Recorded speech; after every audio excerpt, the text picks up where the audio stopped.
I recently got a chance to drive the 2016 Honda Pilot at the press launch in Cincinnati at Northern Kentucky.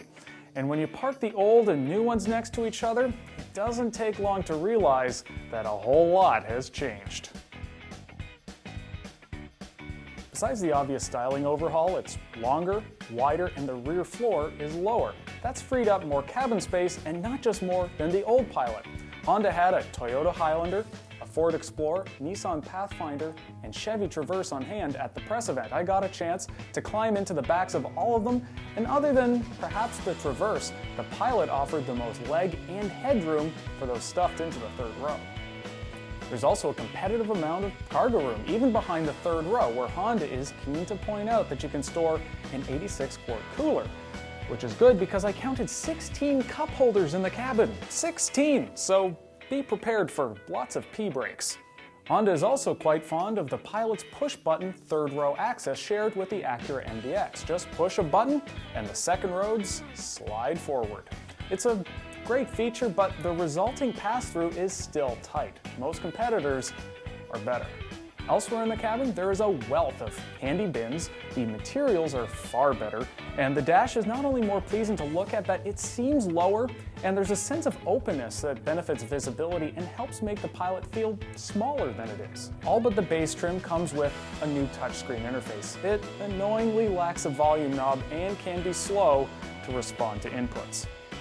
It also allows for swiping and sliding motions like a smartphone, and it has a new navigation system sourced from Garmin. And how does it drive? Well, despite being just as big or bigger on the inside than most of its rivals, it's actually smaller on the outside and considerably lighter. It can weigh about 800 pounds less than a Traverse. You definitely feel that when driving it. The Pilot just feels smaller than all of its rivals.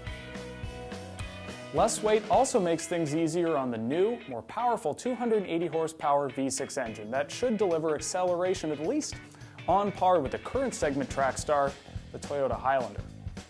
There's also a new 6-speed automatic transmission, and on the top Elite and Touring trims, a 9-speed automatic that delivers better fuel economy by offering additional fuel-saving ratios and an unobtrusive stop-start system. It also weighs a whopping 66 pounds less than the 6-speed, which is like taking a golden retriever out of the engine bay.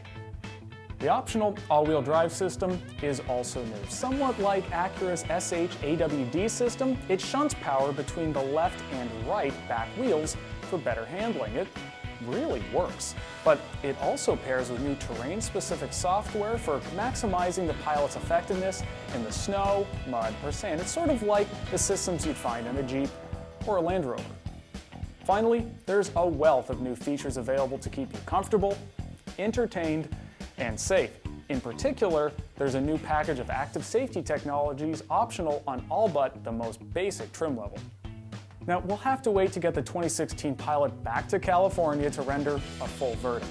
When it arrives in dealers this July, it's hard to think that this massively improved and thoroughly impressive new Pilot will be anything other than a class leader. In the meantime, let us know what you think, and why not watch our Highlander review, the Kia Sorento first drive, and our comparison between the Highlander and the Mazda CX-9.